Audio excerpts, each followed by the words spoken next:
All right, good morning, everybody. So today we're going to be working on Unit 4, Lesson 3, Revisiting Proportional Relationships. And we're going to start today with this little chart right here. So this is saying, hold up, let me get my other colors up. Oh, sorry guys, I'm breaking stuff. Come on, go full screen. There we go. All right, a recipe calls for a half cup sugar and 1 cup flour. Complete the table to show how much sugar and flour to use in a different number of batches of the recipe.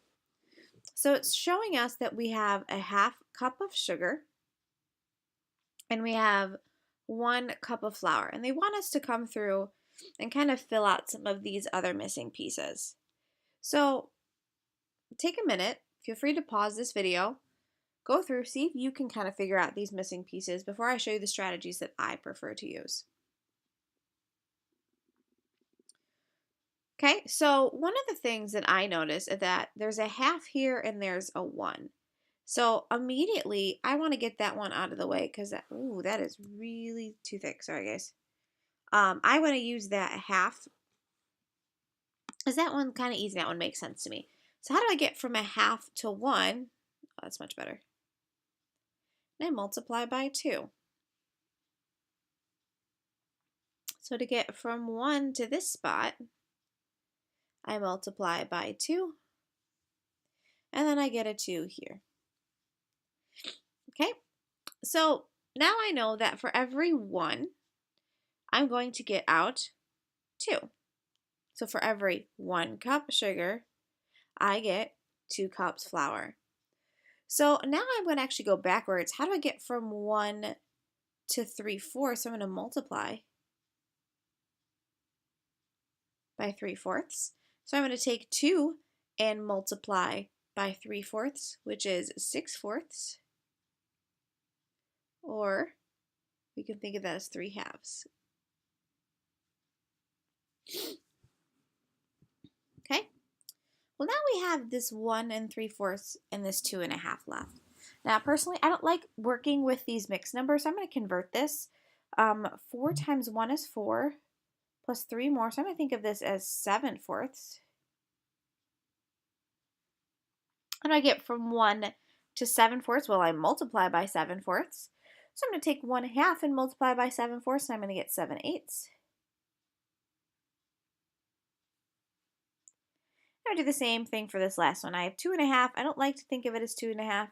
2 times 2 is 4, plus 1 is 5/2. So I multiply this top number by 5/2, and I get 5/4. So this is just a nice warm up with those tables again. It's been a long time since we've used them, and it's just kind of trying to get us used to it again. So this is another example of kind of what we did. It's talking about the price of a rope. Here's the length of the rope. Here's the price, saying that 6 feet costs $7.50. And over here, they're just showing you the different ways that they kind of hopped along this chart. They did 12, 24, 48 each time, just multiplying it by 2. But when they got to this 2, they went all the way back to the 6, and they multiplied by 1/3, which we know is the same as dividing by 3. So again, this is just here to show other ways that we can move around that table. Okay. All right, so let's take a look at this one. 2 students are solving the same problem. At a hardware store, they can cut a length of rope off a big roll, so you can buy any length you like. So think like you go into Home Depot, they have like these huge rolls. Sometimes it's rope, sometimes it's like change. You grab the end, you start pulling, pulling, pulling. Then there's usually like a saw or like cutters next to it, and you can cut it whatever length you like. Now, the price so far they're telling us is that the cost for 6 feet of rope is $7.50. How much would you pay for 50 feet of rope at this rate? So, okay, Gary knows he can solve the problem this way. We've got 6 feet of rope, costs $7.50. Right here's our original ratio. Then we want to get to 50. So this is that strategy of going down from 6 to 1. By doing that, I'm dividing by 6, or I can think of it as multiplying by a sixth. So I take 750 and I divide it by 6, or multiply by 1/6, which gives me $1.25. Now to get to 50, they're showing you that you have to multiply by 50. So what I did is we're going to take $1.25 and multiply it by 50 to see that it would cost you $62.50. Side note, if I didn't mention this earlier, you guys are allowed to use calculators, so feel free to go grab one if you want to use it for the rest of today's activities.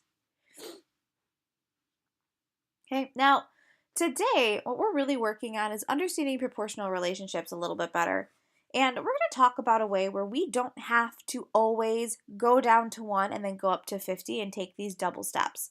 We're going to find ways where we can get to this 6250 in one step. So,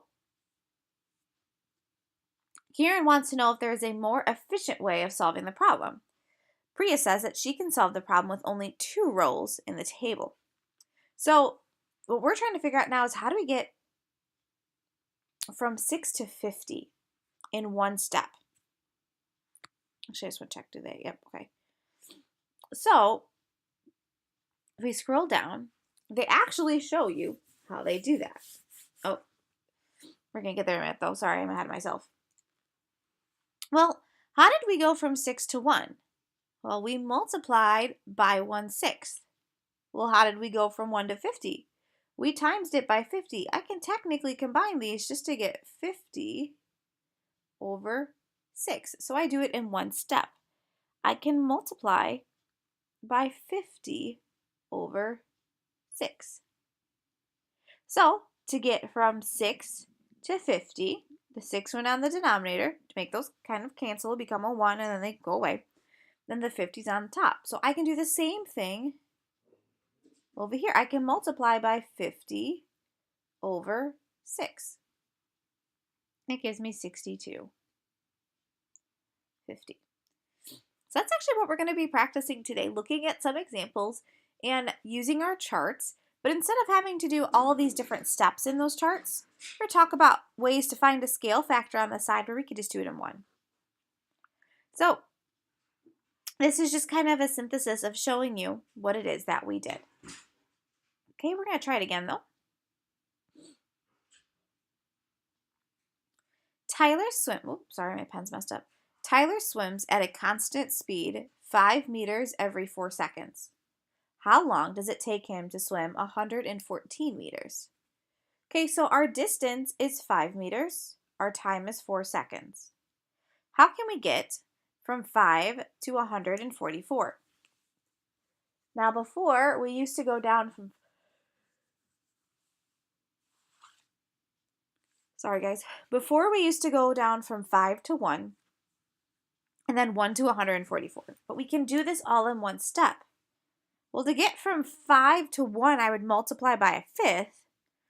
To get from 1 to 114, I'd multiply by 114. So this is 114 over 5. That's in the denominator, that's in the numerator. I do the same thing over here. I'm going to multiply by 114 over 5. Let's see what we get.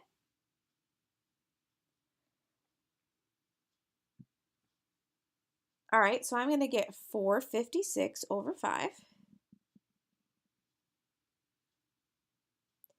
which is the same as 91 2/10.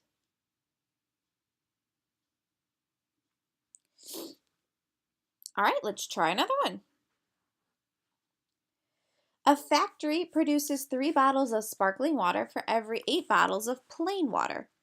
How many bottles of sparkling water does the company produce when it produces 600 bottles of plain water?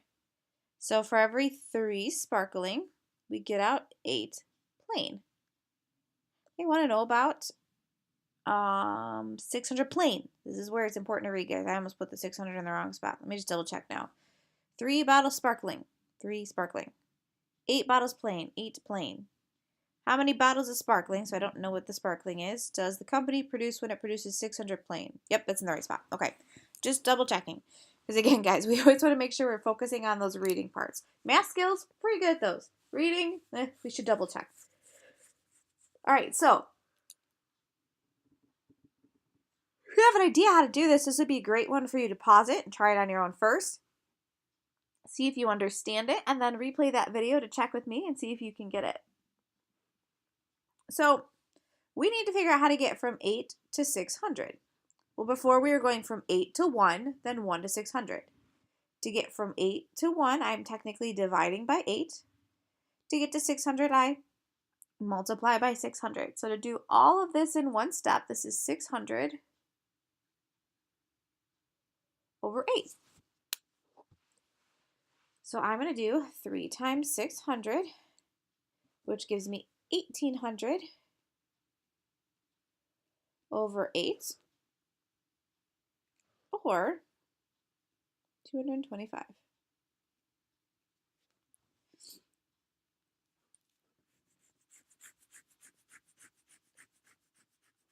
let's go to our next one.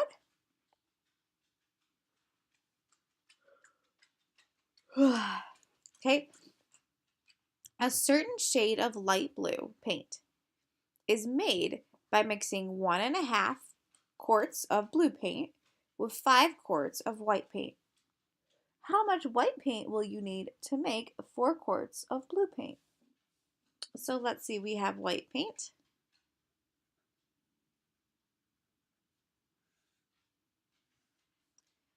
And we have blue paint.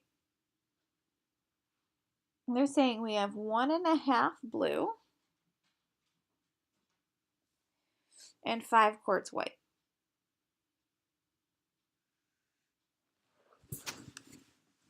They want, let's see, 4 quarts of blue.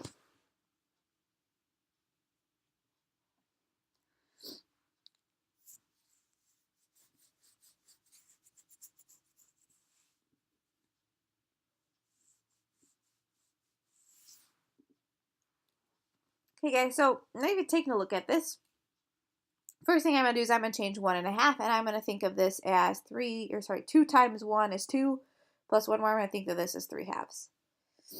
So we need to think, how do I get rid of 3 halves? How would I get that down to 1? And we would divide by 3 halves, okay? Which we know dividing by 3 halves, if I was trying to get this to 1 originally, dividing by 3 halves would be the same as multiplying by the reciprocal. So just a little bubble over here. If we divide by 3 halves, that equals the same as multiplying by 2/3. So if I want to multiply by 2/3, but I still want to get to 4, then I'm going to need to multiply this by 4, which means I'm going to do this by 8/3. So on this side, I'm going to multiply by 8/3. 5 times 8 gives me 40 over 3.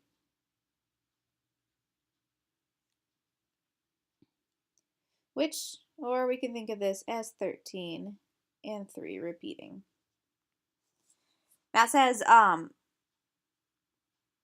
write an equation. We're going to skip that for now. We're going to come back to this, I promise. Just at the moment, I don't want to do this right now. I want to keep practicing this, then we'll get there later, okay? Okay.